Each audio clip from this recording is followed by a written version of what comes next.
Chapter 1. Seeing Life Through the Third Eye as a Youth. Consequence: the mirror of truth that reflects the outcomes of our decisions. We have hundreds, maybe even thousands of thoughts that run through our minds daily. Which thoughts do we keep, which ones do we disregard? We all have positive and negative thoughts, that's a part of life, but which thoughts do we follow? It all depends on the person in the mirror. I grew up with a fascination about God, the reality of who he was or what was he. Why did he create such emotions as hate, sadness, jealousy, anger, self-doubt and so on? Which in turn led to killers, thieves, a lack of hope and even poverty. Some say your environment shapes your thinking, and the older I became I thought this to be true because I saw my neighborhood go from perfect to a disaster. Houses are dilapidated, the streets are cracked, lawns wasn't cared for, and old rundown buildings. Rain brings nourishment to the earth but brought disaster to my neighborhood. The rain turned streets to rivers, cars would stall and float blocks away from their driveways, and you would think they came with paddles. These natural disasters only compounded the stresses of life. At the age of 5 I entered into the Houston Independent School District public educational system. As a child you don't realize that the school you attend is inferior to the schools in the suburbs because your perception of the world comes from television.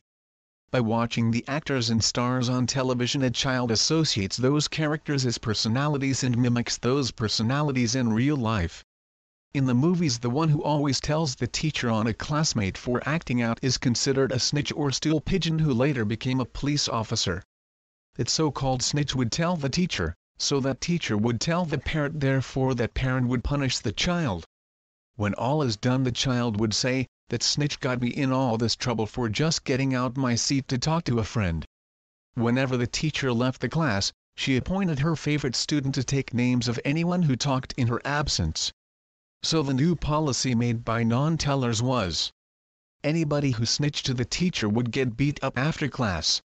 So the snitch grows up and becomes a cop, and the one who acted out in class became a criminal. Any potential witness who saw the teacher's informant getting stomped for their actions said, "I'd better keep my mouth shut if I want my teeth." Now the future roles of society began. I wondered why the teacher didn't explain her policy of no talking in the class while she left the room. Perhaps she could have said, "Students talking leads to some sort of action, and sometimes those actions can lead to trouble if there's no supervision. If I'm not in the room to watch you all, someone could get seriously injured." By that being said, could have killed the start of the no snitch policy in the black community. My parents moved from the country to the city. My father's from Monroe, Louisiana, and my mother's from Winfield, Louisiana. My father was an honorable man who led by example. Anyone who knew him would say the same. He believed that you worked hard for what you wanted, never to take any handouts, nor make excuses for your failures. If you wanted something, go out and get it. I always saw him reading, working, doing his own taxes, or helping others with theirs. I never saw him in a drunken stupor, and never abused my mother physically or emotionally. We lived comfortably, we wore the latest clothes, toys and bikes. We took trips to Disneyland and Disney World, and so did others who lived in the neighborhood. Life was good, I mean a real close-knit community. One summer a lady moved in with her 2 sons, but little did we know she was on the front lines in a social battle. This was the sign of a new beginning. Showing concern, the women in the community would ask the question where her husband is. After a couple of months of seeing no man at the house was strange. This young lady had a flawless figure, so the young boys would knock on her door asking if their kids could play just to get a glance at her neck-breaking body. Then trouble arrived. Neighbors started to complain that she couldn't keep her house up. Her lawn looked like a safari because she didn't own a lawn mower. As a single struggling woman, she asked the neighborhood men to help with basic upkeepings of her house. All of these men were married, so you only can imagine the jealousy the wives had seeing their husbands fixing that beautiful young lady's house. As they worked, she would be outside serving lemonade in Daisy Duke shorts that made the men work harder, thinking they would impress her. A few months later she was a problem in the making, as she became the top story of both men and women. The neighborhood children, including myself, were both shocked and amazed. One may think we were the neighborhood paparazzi because we asked questions like "Where's y'all's dad?" The oldest responded, "He is in prison." We were like prisoners in jail. Because the only jail we saw was on television. Being concerned, we asked, "What was he in jail for?" The oldest answered, "The police took him away." Took him away. Instantly I thought of the movie Roots, when the slave master would sell the husband slave to another plantation and the slave's family would never see him again. "They took him away because they said he was selling dope," he said. Now we knew what dope was because at school they showed us a film in the cafeteria on the dangers of drugs. Then the youngest boy said, "My daddy wasn't selling any fucking dope." Everybody stared silently. Two of the neighborhood kids asked, "Does your mother know you curse?" He replied, "She doesn't care." We knew if our mother or father heard us curse we would get beat like slaves did when they missed a spot while mopping. But in a couple of months we were all cursing with the two new kids on the block, not in front of our parents of course, but it felt alive, the thrill of doing something you know is wrong and hoping you don't get caught. After about a year the men in the neighborhood had slowed down from fixing on her house and mowing her lawn. They were tired of the friction they were getting from their wives. Now that young lady was not looking so young anymore. One day she would be happy, the next day sad. Then she would talk about how good God was. Next thing you know she would say, "Why is God punishing me?" I think she was losing it. Our environment was changing right under our noses. We were being shaped and prepared by human instinct to survive in a new way of life. The first thing I noticed was the language had started to change. It went from compassionate and caring, to vile, harsh, demanding, and abusive. I noticed the change in the stride in the neighborhood. The walk went from confident, similar to the walk of a lion, to "Someone's after me," like when a person's walking but always looking over their shoulders. I started to notice arguments turned violent. People wasn't solving conflict diplomatically. It turned to a fist fight, which led to a knife fight, then upgraded to a gun fight. Friends I grew up with were constantly moving out. What was going on? I mean, we always had alcoholics in the community, but they weren't a threat. They'd emptied liquor down their throats and pass out on the streets, and some adult would pick them up and carry them home. That would be it. We still respected our elders even though they didn't respect themselves. Something much bigger hit the streets. This was something very different. It went by the name of crack cocaine, the devil's candy. It could make you rich or make all good things in life vanish, but in the end all who has dealt with it loses in the end. After the arrival of crack, friends I had known since birth was carrying knives and guns at the young age of 10 and 11 years old. I remember in the 6th grade of elementary school, two friends were locked in conflict all week, and on that following Friday Joe pulls out a gun at the beginning of class and points it at Rob. We were all shocked. For some of us this was our first time ever laying our eyes on a real live gun. While it stunned most of us, another classmate was alert. Taking a risk, he grabs Joe. Quickly the teacher grabbed the gun and the police came and took Joe away. The sad thing is a lot of students in the classroom were upset at Frank for interfering with the conflict. They said, "Hey man, you don't get involved in other people's business." But the truth was we wanted to see Joe shoot Rob. We wanted action just like we saw on TV. The mindset of the people in the neighborhood was changing overnight. I tell people till this day that the forbidden tree of knowledge was not an apple tree, it was the coca leaf. Post-traumatic stress disorder is a secondary condition caused by the influx of crack cocaine in the community. Example: two men in broad daylight gets into a confrontation over a drug deal gone bad. One man pulls out a gun and shoots and kills the other. Everyone, young or old, who witnessed that shooting has the potential of suffering from PTSD. You may suffer from memory loss, you may avoid going down the street where the incident took place, you may have impulsive or self-destructive behavior. Children may act out the trauma in their drawings or become very aggressive or may have trouble going to the bathroom. And many suffered from short-term memory loss, which can lead to bad grades. The point is, all the stuff we witnessed as a result of crack cocaine being introduced into the community was not normal. It turned the community into a combat zone. I graduated elementary school and heading to junior high school, which was at a much faster pace. We were 13 going on 30. It was the classic case of life imitating art or life imitating TV. We wanted everything from money, clothes, cars, the women, and we wanted it right then. Material items had suddenly taken the place of core values. You couldn't come to school without the latest fashion. You did not exist. You were ridiculed, ostracized among those of us who had parents that could afford to keep us up with the latest Hollywood look. Money is power, and gangs were starting to form around the neighborhood. One in particular was called the Smurfs. The neighborhood viewed the Smurfs as a ruthless teenage gang. I grew up with some of the members. We played together as young children. I can remember watching the 5 o'clock news, and one particular story of a cab driver being robbed and murdered in our area caught my eye. The police reported that the street gang Smurfs was responsible. The next day the police were at our school asking questions, but no student wanted to get caught talking to the police. Our teachers told us if anyone knew anything about the murder, please tell the police. Yeah, it's not going to fly like that. We were taught at an early age that snitches get buried in ditches. That was the law of the land. We witnessed kids getting jumped for telling the teacher that some kid was talking in class, so one can only imagine what would happen in regards to a murder.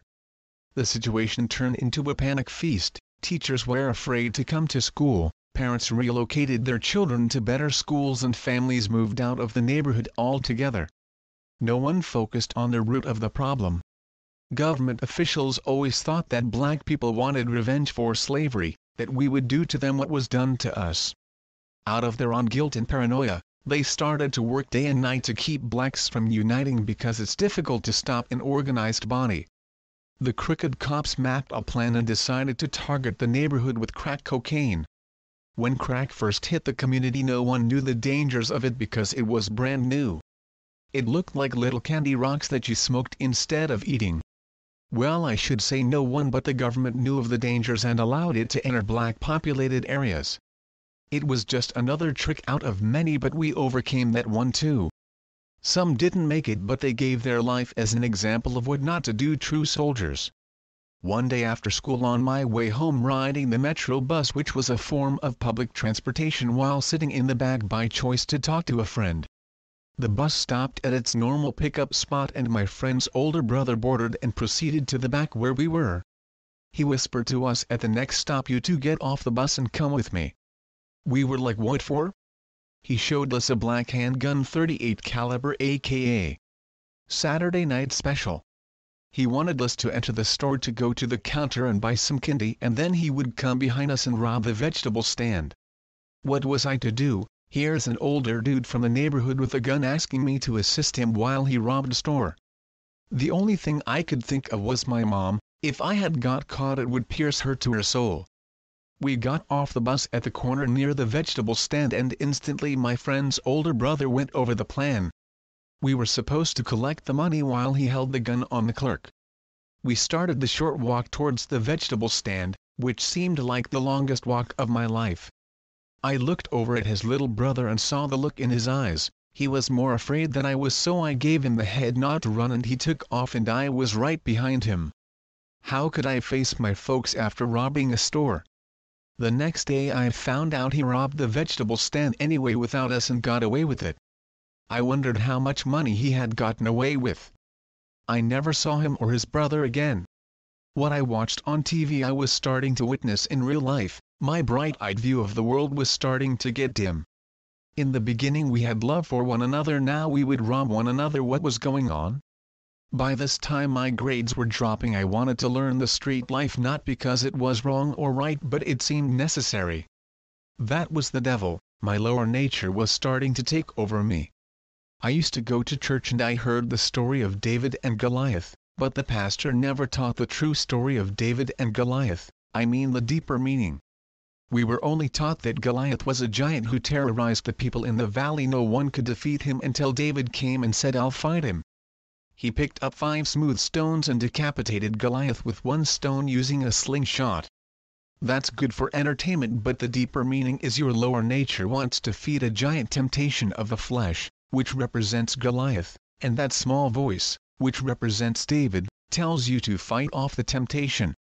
So David slew Goliath and put righteousness on the throne. We face that battle every day when there's a temptation asking us to go against the nature in which we were created. If we listen to that small voice of reason from the inside, we can win, but if we allow the temptation to win, we lose. I started to let temptation win, and I started to lose who I was, the core values that was passed down from my family for generations. I started to get into more fights, coming home from school late, and I was having sex with a girl from the neighborhood while I was still in high school. Soon I came to realize that I was a young man lost in this big world. One Sunday night while watching TV with my parents, Alex Haley's movie Roots came on. It was a movie detailing the events of slavery. It was the first time I had seen it, and it changed my life forever.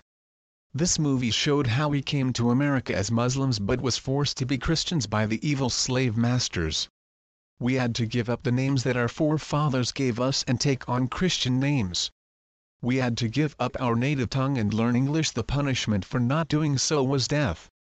Seeing black people who looked like the black people in my neighborhood getting hung from trees, black women wrapped in the overall brutality and harsh treatment of people that looked like us made us angry to the core.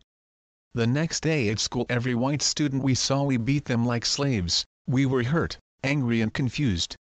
Before the movie Roots, we associated slavery with being similar to the movie The Ten Commandments. We had no idea of the brutality that was inflicted on our ancestors, and after the beatdown at the school they never showed Roots on public TV again. And wouldn't you know it, a week later our home was invaded by a black man. Who would have ever thought? Here we are trying to survive in America, and a black man broke into our home and stole our valuables that my parents worked hard for. After that my mom was ready to go. She said life was not the same anymore.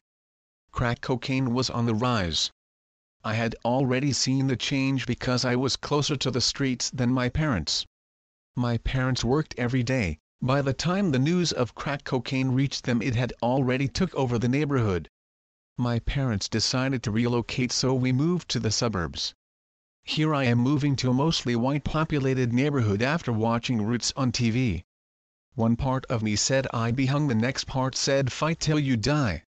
I had no idea what to expect of this new neighborhood. I grew up on the south side of town the first half of my life. Chapter 2. Seeing life through the third eye as a teenager. Imagine life on Mars with the same buildings and everything that you had on Earth. Still can see the same sun, the same four seasons were in effect, same fire, water, earth, wind, and stars. The only thing different is the environment, the culture and the color of the majority of the people. That's what it was like moving from my neighborhood to the suburbs. I was 13 at the time, and at that age everything seems larger than life. I felt like an alien on the wrong planet. I never saw so many white people in my life. My mind began to process the situation, and the conclusion was that I was an outsider even from the black students. My clothes, speech and my overall look were different. I really felt like an outsider because at that time you rarely traveled outside of the area in which you lived. I was on a personal mission to make friends in this new land. So I approached a young lady and introduced myself to her. I asked her if she saw the movie Roots. Her reply was, "Boy, that happened a long time ago, don't nobody wanna talk about that kind of stuff," and stormed off like a diva with an attitude. I wondered, what did I do wrong? It was a big topic in the old neighborhood at the time. Even the way I dressed at the time was a problem. I was told, "We don't dress like that out here, go back to the south side." Now I felt even more like an alien. I headed to the men's restroom, and there I saw it, a white student beating up on a black student, and the black student was crying as though he was helpless to defend himself. The rule in my old neighborhood was to fight back. You always fought back, never let anyone hit you, and you don't hit back.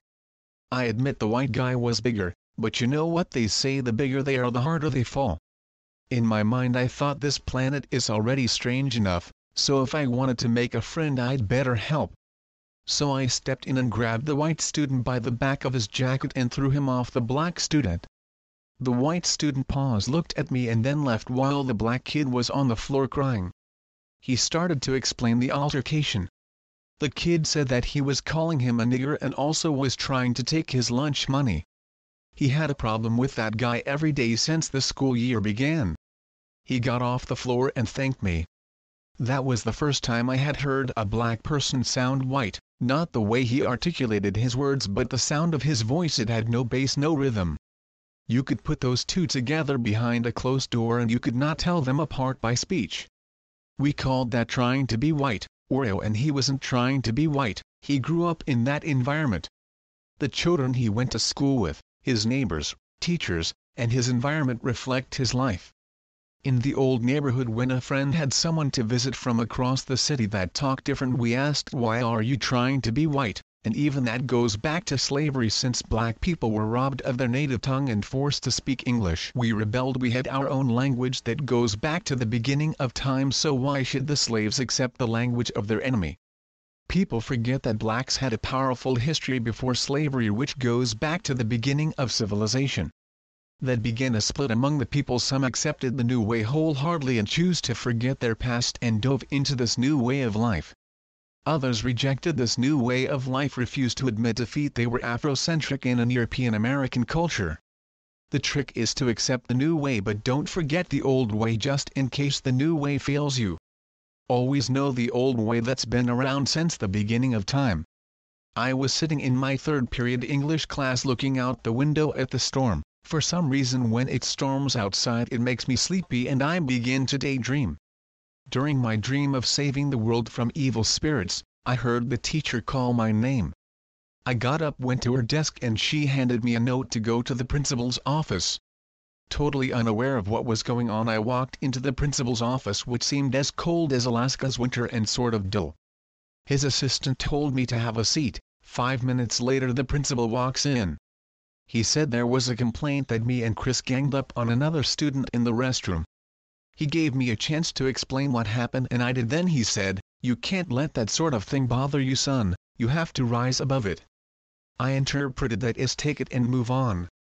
That was all he wanted, so I went back to class and the principal carried on with his day. After that little incident I was ready to move back to my old neighborhood.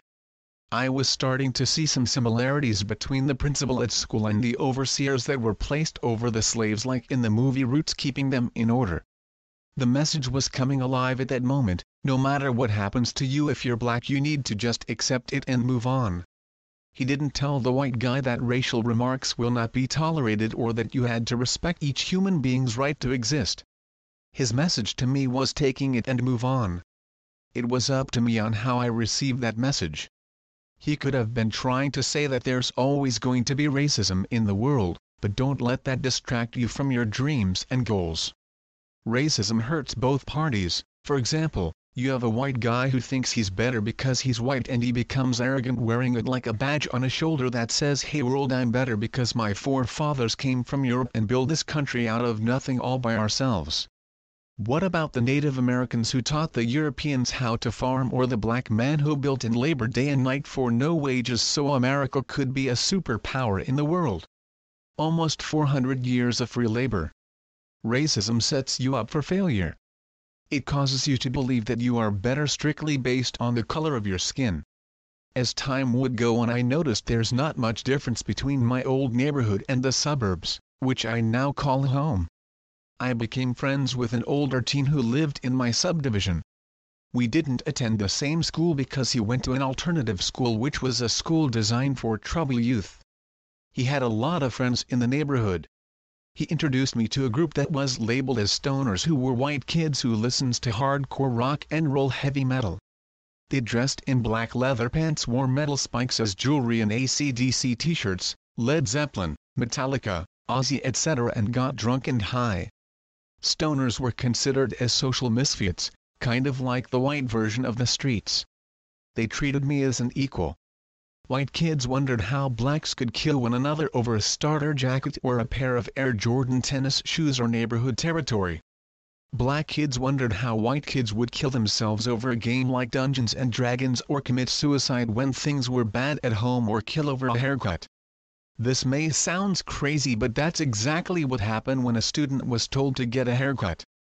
It was lunchtime at Langham Creek High School. All the black students would sit together in one area and all the white kids would sit together in another area.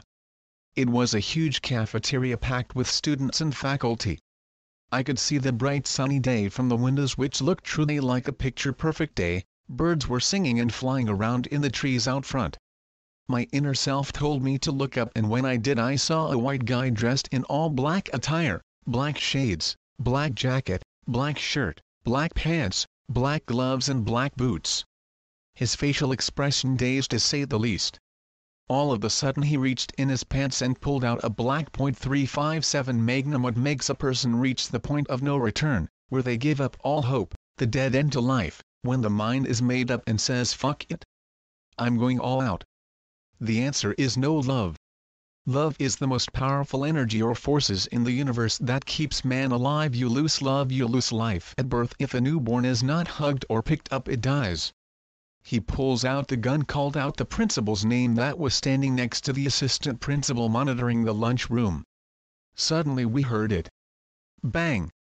Everyone who was sitting stood up, their heads turned in the direction of the noise. Seconds later we heard another shot. Bang! Then the frantic rush to the nearest exit began. There was screaming and the sound of feet hitting the floor sounded like a massive step competition. People were pushing and stampeding trying to exit the school, and then the last shot ranged out. Bang! Now it didn't matter if you were a student or a teacher, if you were moving too slow you got ran over and trampled. After the melee it was reported that the principal was shot in the stomach and was paralyzed from the waist down, and a student was hit in the foot by a stray bullet. I came from a neighborhood that has been deemed unsafe, but here I am in the suburb that is considered safe, and people are injured by gunfire in my school cafeteria. I began to wonder, there's not a lot of difference between the two neighborhoods.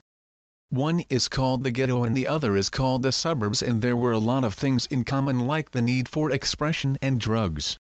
The choice of drugs may have been different, but there are drugs nevertheless. In the hood the drug of choice mostly was pills, marijuana, cocaine, and alcohol. In the suburbs it was the same, for along with acid tabs, mushrooms and all sorts of pills, and both had a strong need for individualism. Wearing long hair was the way that the troubled guy who shot up our cafeteria expressed his group affiliation. He was an honor student, but instead of focusing on the hard work he put into his studies, the only thing that was seen was his long hair. He felt like he was being pushed into a corner, so he went into attack mode, hurting the one who was taking away his freedom of expression. Even though the principal did not make the rule, he was there to enforce the rules, and he represented the powers that didn't allow the student his human need of expression. So the student mentality was, if you kill my spirit then I'll kill you. If God is at the center of our being and he gives someone revelations that they hold dear to the heart, then who has the right to go against them? Who has the right to go against their emotions? They feel like, this is who I am, this is my very being. Sometimes we fail to notice the warning signs when a person is close to the edge because we are caught up in our everyday hustle and bustle of life. To a teenager, being teased or picked on is absolutely the worst. The rational gene hasn't been developed yet, everything is over the top. The best thing you can do is tell the truth and give the reason why, because in life 1 + 1 = action or cause and effect. Everything has to be calculated and weighed out. As black teenagers we were trying to find our identity in white suburbia, and strangely society was giving us one. It was said that the CIA purposely placed drugs in the black community to help finance wars overseas, and since we were fascinated by mafia life, the black male was an easy target, and Hollywood struck again with a movie called Colors.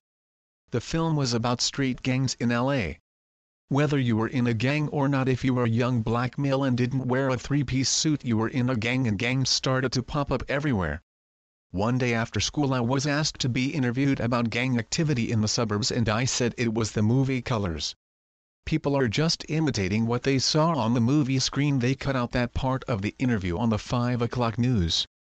The movie was extremely effective. Everybody wanted to be a drug dealer or a gang member. They wrote the script, we play the part. But it's funny how everything comes back around in a cycle. I remember in junior high school when I was approached by a friend's older brother to join him in robbing a vegetable stand. Now I'm in high school in the suburbs and I'm approached by a friend's older brother to sell marijuana joints to the other students, which I gladly did. I started off selling $2 joints, then $10 bags, next $20 bags. From there it went to ounces, then quarter pounds to whole pounds. All of this while maintaining an after-school job of sacking groceries. I was on top of the world. I bought a car, a red Ford Escort. I put speakers in the back, you could hear me from a mile away. I had the clothes, the jewelry, girls from all over the city. Yea, some would call it the good life. In government class we were taught supply and demand. I knew that concept all too well, but what I didn't know was the effect selling drugs had on your state of being. I was turning into a tyrant. I fell in love with money because I realized money was a true source of power, but I was becoming empty inside. Greed replaced love, other people's pain was my happiness. I used to give, now I'm taking. It became kill or be killed because now I've graduated to cocaine along with graduating from high school. Cocaine is a whole different ball game, more intense, the stakes are higher, but the money comes faster. No one told me about the dark side of the game, they only showed the glitz and glamour, the bling, bling. The women and cars were appealing, but I never understood why black males made up the larger jail population behind drug dealing and drug users. Because in the suburbs it was so much dope and dope users, and the majority were white, it was a drug dealer's paradise. From pot to mushrooms or whatever you wanted, it was in the suburbs. I wondered how black men get blamed for the drug epidemic in America. The black man in America produces nothing. We don't have opium fields or coca leaves or marijuana fields. Drugs were dropped at our front doorstep. We picked it up and ran with it and were caught up in the middle of a political game. As soon as we picked up the dope, they started building prisons. So I quit my job and became a full-time drug dealer. I went from hustling on the corner to hustling on a pager. I even had specials for every $200 you spent. I would throw in a 6-pack of beer. I created a networking system. I even had lookout men who watched my back. One day while working an apartment complex, a lady showed up with her 2 kids and she wanted to buy some crack. She asked for a $20 rock, and right when I handed it to her, my conscience spoke to me for the first time in a long time. Her kids reminded me of my sister and me at a young age. The lady was at the beginning stages of being hooked on crack because she still had her glow. I've seen it 1,000 times. They start out looking fresh, but after a while they begin to look like the Night of the Living Dead, and the effect it has on her ability to raise her children suffers. I handed her the crack rock. I felt so low that I said I was through. That was it for me. I went 2 weeks straight without selling dope until my money went low. I had no skills, no way of making that kind of money with just a high school diploma, so I went back into the game, but this time I learned how to silence my conscience. I became colder. My logic was, if they don't buy it from me, they'll get it from someone else, so why don't I make the money? I became the ruler. I had 4 apartment complexes. Nothing went on without me knowing about it. I stayed quite low-key, incognito. You never saw me in front of the dope house with a 40-ounce of beer or playing loud music because it caused too much attention. I never wanted to be known as the man. I wanted to be invisible. My social circle was made up of drug dealers, drug users, prostitutes and robbers. I had lost contact with the outside world. Sometimes I would see families having fun together, and it would reminded me of my family when I was younger and how we were so close, going on family vacations and having cookout trips to the park. I can truly say I had great parents growing up.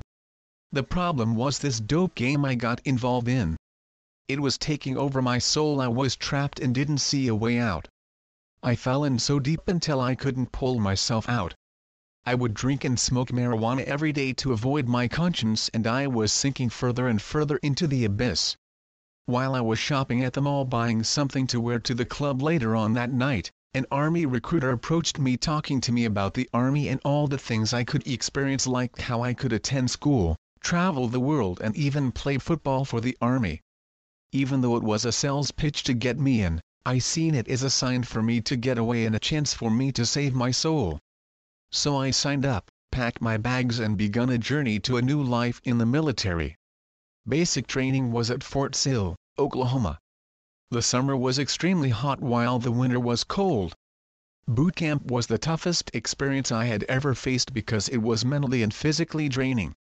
There were a lot of young men like myself trying to find a way out of a life that was unproductive in search of the American dream.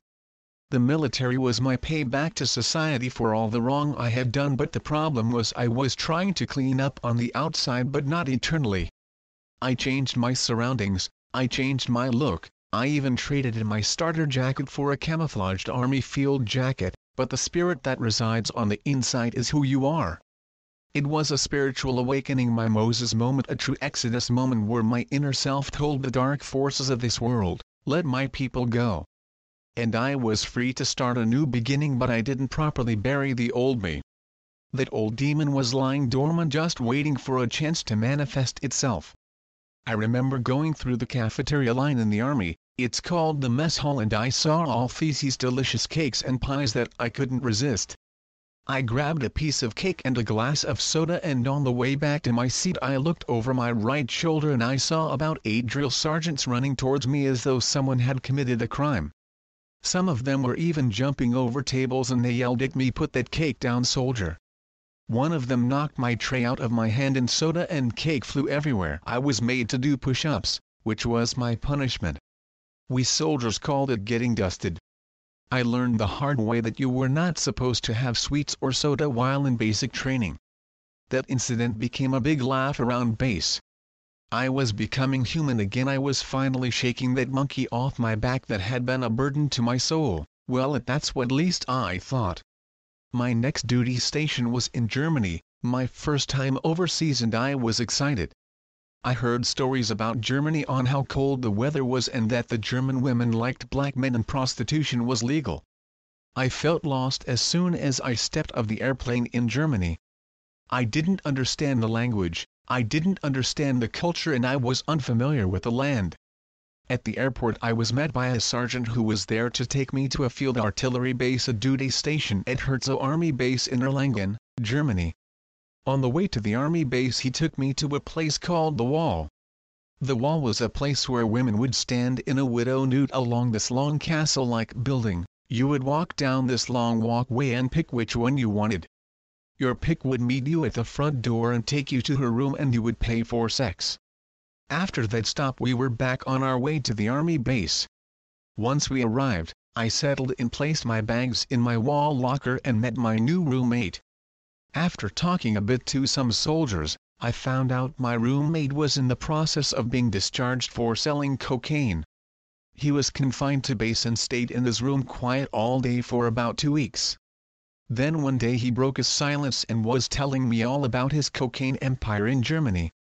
He really wanted me to be his contact in Germany while he went back to New York. He had created an international business network.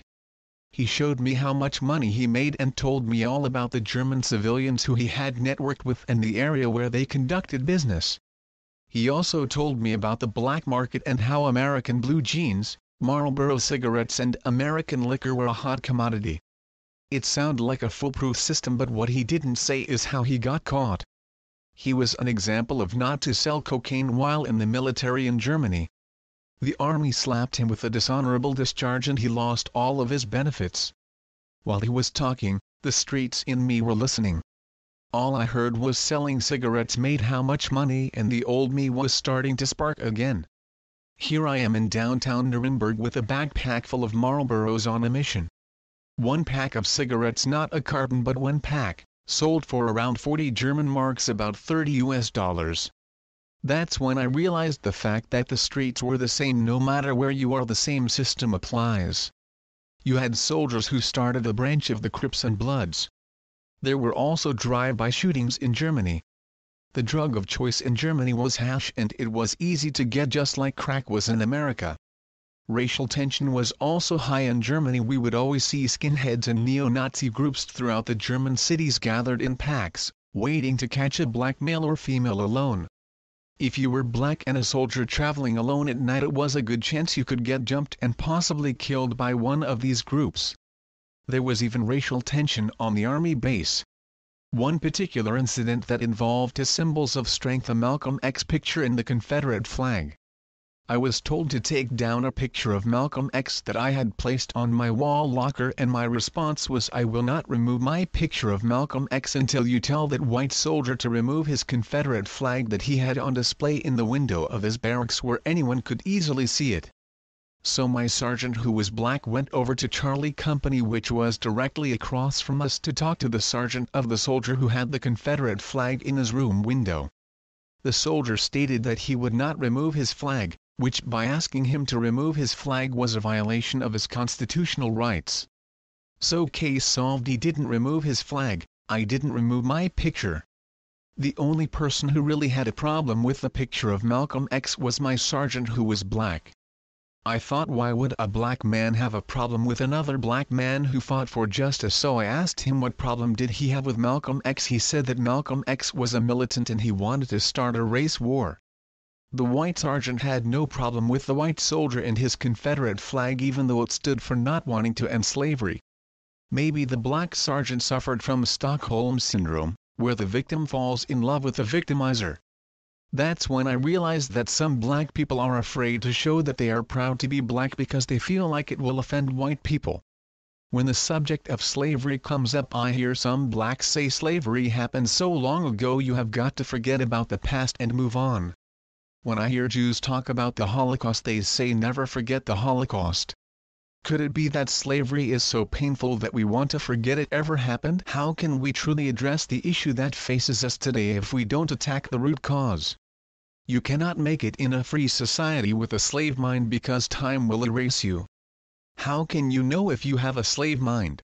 Well, read the Willie Lynch letters and learn the process in which was used to make a slave, and then do the reverse. So after a bitter conversation with the sergeant, it was time for me to make my rounds at Club Merlin's in downtown Nuremberg.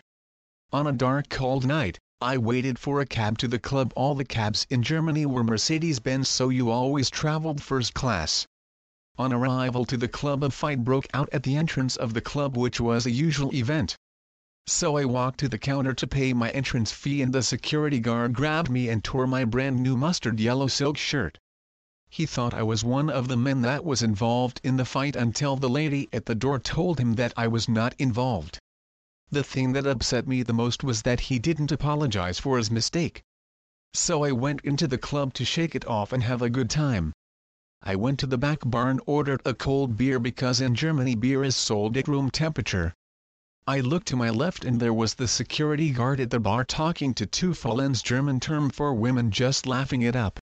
I walked over to tell him that there were no hard feelings about the case of mistaken identity, and he brushed me off. I tried again and he brushed me off again, so I said to myself, if he brushes me off one more time, I was going to kick his ass.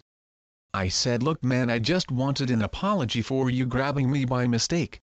I admit I was a little pushy, but this time he pushed me at the top of my shoulder and my reflexes took over. I hit him with a right cross, then a left uppercut, then a right straight hand, and dropped him to the floor. I grabbed him by both of his arms and dragged him outside the club and went to work on this guy, kicking and stumping him in the face until he was out cold. Then the German police arrived. They threw me up against the wall and tried to arrest me.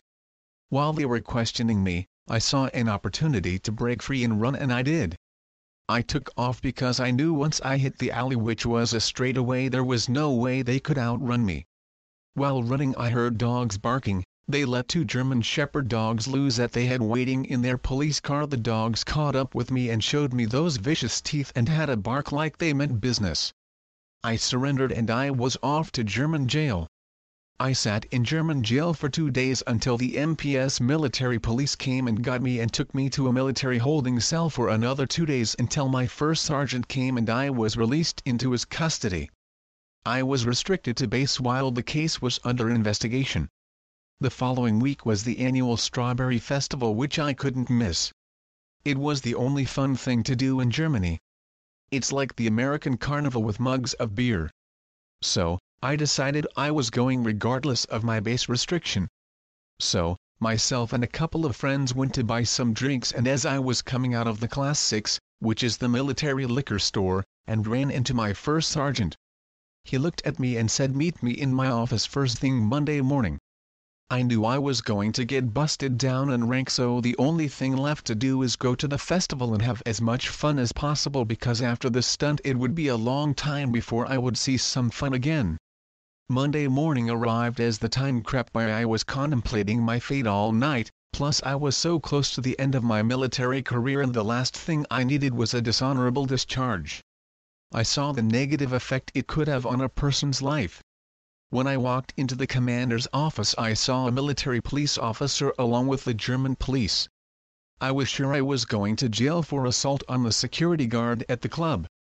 I began preparing myself mentally for the worst, but to my surprise the German officer told the commander that the guy was beat up so bad that he couldn't remember who hit him, and just like that, all the charges were dropped.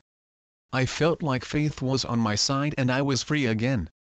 I had another chance to get things right. This time I would truly straighten up and fly right. 2 months later I was released from the army with an honorable discharge and I was headed back to the States.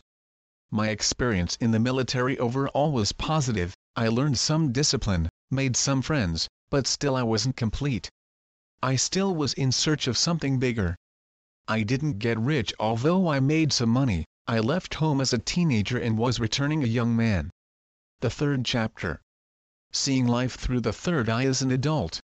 My dad was already at the airport to greet me on my arrival, and with my duffel bag in hand and dressed in my dress greens, I looked every bit of a soldier. He had this proud look on his face, the kind that lets a parent know that all of their hard work as a parent was not in vain. He raised me from a child to an adult with no traumatic issues. His job was complete, the rest was up to me, and it was time for me to build my legacy in life. I was given this formula. You're born, then you die. You have no control of when you're born or when you die, but you do have control of what's in between. That was my problem. I wasn't in control of my life circumstances, and situations were in control of my life. The last real job I had was 3 months prior, when I was employed by the army. I felt like a bum, no job, no money, and had to depend on my parents to feed and clothe me. The very same block I tried to avoid, which was one of the reasons I had left in the first place, was calling me back. Not realizing that this was a test of faith, but my problems was mounting and I needed relief. So I decided to make a visit to the old block just to see how everyone was doing. A part of me said keep going, drive right on by and never look back, but my arms was locked in place, my hands stuck to the steering wheel, my foot automatically hit the brake to slow down, and the first thing I saw was a female dope fiend. Right past her was the cut, the place everybody hangs out. My old school friend CB was there. It seemed like he was always there, hanging out on the same cut, doing the same thing since the beginning. As soon as he saw me he said, "What's up, family? What's going on? We missed you while you were away." He told me that the block wasn't the same without me. While we were talking I noticed that the speed of everything was much faster and everyone had a gun. There was a hint of paranoia in the air and everybody was on edge. So during the conversation several customers showed up and purchased drugs. I saw CB make $500 in less than 20 minutes. Here I am, fresh out of the military, no job, no income, living with my parents, and the money that I made in Germany was slowly disappearing. A feeling of desperation was slowly starting to settle in. Everything comes back around full circle. The option of becoming a drug dealer was once again at my front door. I knew with the discipline I acquired in the military, I could stay below police radar and not get caught. Besides, the fabulous life didn't matter to me anymore. Just show me the money. I learned how to become invisible, and that proved to be a valuable asset. After 5 minutes of self-debate I found myself at an ATM machine withdrawing $500 to purchase an ounce of crack cocaine. Went to my boy CB, told him to give me an ounce, and it was on. The first thing I had to do was to find a dope fiend I could work with. His job was to advertise to all the crackheads that I had the biggest rocks and the best quality. Every customer he would bring me, I would give him a $5 hit. Winter time was the best time because the other dealers didn't like being uncomfortable, so if it was cold outside they would stay indoors. The cold was not a factor to me since I had spent time in Germany. I had the dope fiend on the lookout outside the apartment's laundry room. I would start all the dryers, open the doors to the dryers and let them heat the room. I would stay up all night with no sleep selling dope and eating fast food. During that period of time I made so much money selling dope until I became paranoid. I had too much money stashed in my apartment. It seemed as if I was constantly looking over my shoulder. I couldn't put it in a bank because anything over $10,000 was automatically investigated by the feds. Then I started to wonder, what if someone comes in here and robs me? I'll lose everything. I couldn't go to the police or I'll get busted and have to spend it all on a lawyer. The answer came while listening to Tupac. He said I peeped a weakness in the rap game and sowed it. So I followed his example and I released my first self-made independent album titled Gangsta Blues in 1999. My stage name was Colonel Black and I was often asked, why do you call yourself Colonel Black? Growing up, I was often ridiculed because I was darker than the average African American. Being dark-skinned was something most black people did not want to be. I remember hearing parents tell their kids, don't play in the sun too long, you might get darker. I knew light-skinned kids who would spend hours in a dark closet so their skin could get lighter. One New Year's Day I went to visit a friend. I knocked on the door, a voice said, come in. I entered into the home and I heard screams and I heard my friend's mother ask her son, why did you open the door? So I asked my friend what was wrong. He said, if a dark-skinned person is the first one to enter your home on New Year's Day, you would have bad luck for the rest of the year. Imagine that. I had been called nigger by whites and spooked by blacks.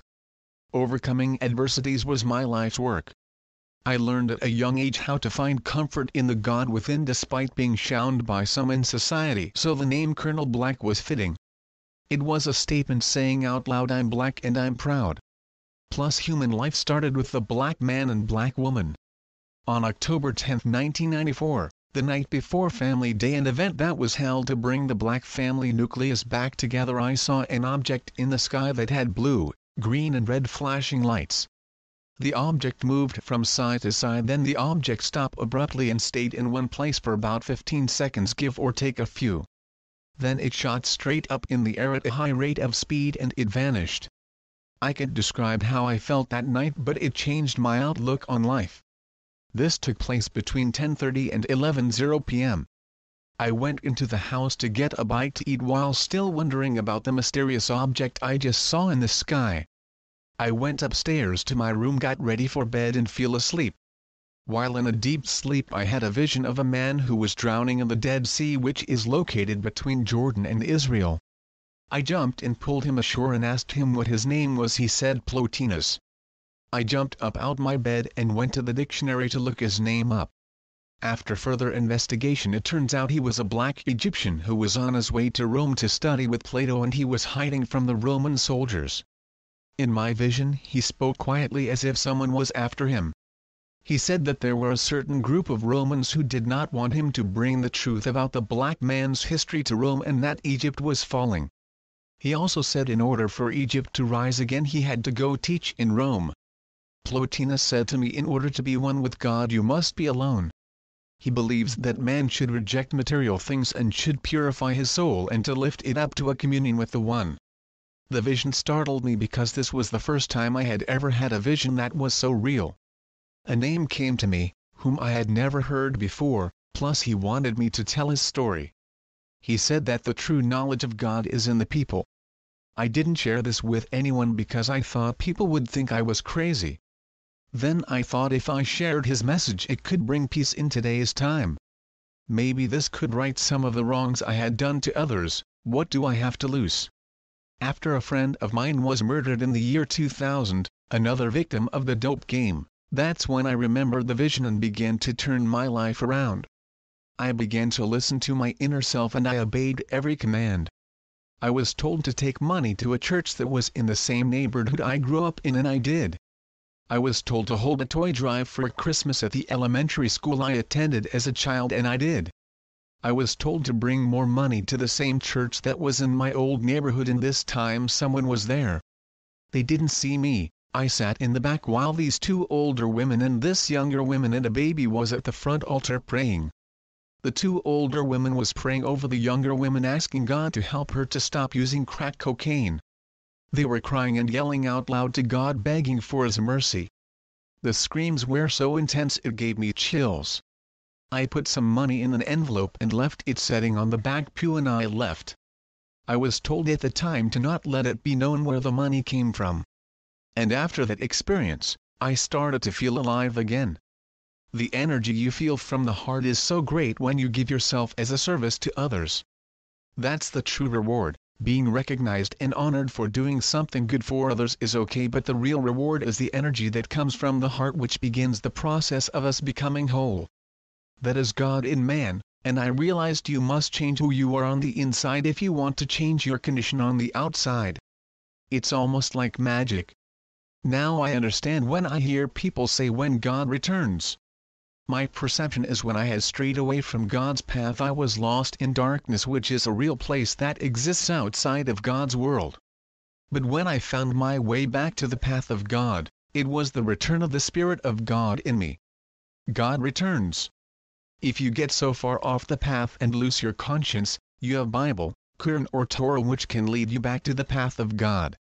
I have a family now, and I understand that the best gift you can give to society is to raise your children with the spirit of the God of the universe, which is love.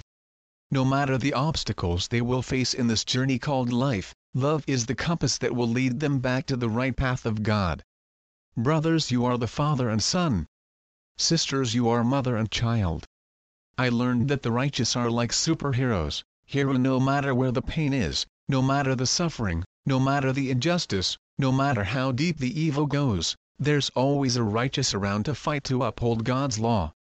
I grew up with God's love all around me, and the moment I decided to look into my lower nature, the battle of good and evil began. Ishmael Muhammad called it the true war of Armageddon, the battle that goes on within self. I fought that battle for over half my life until it was revealed to me what my future would be like if I didn't change. I knew what I had to do because we are born knowing. They say you are a product of your environment, but the truth is your environment is a product of you. Good or bad, every action has a consequence.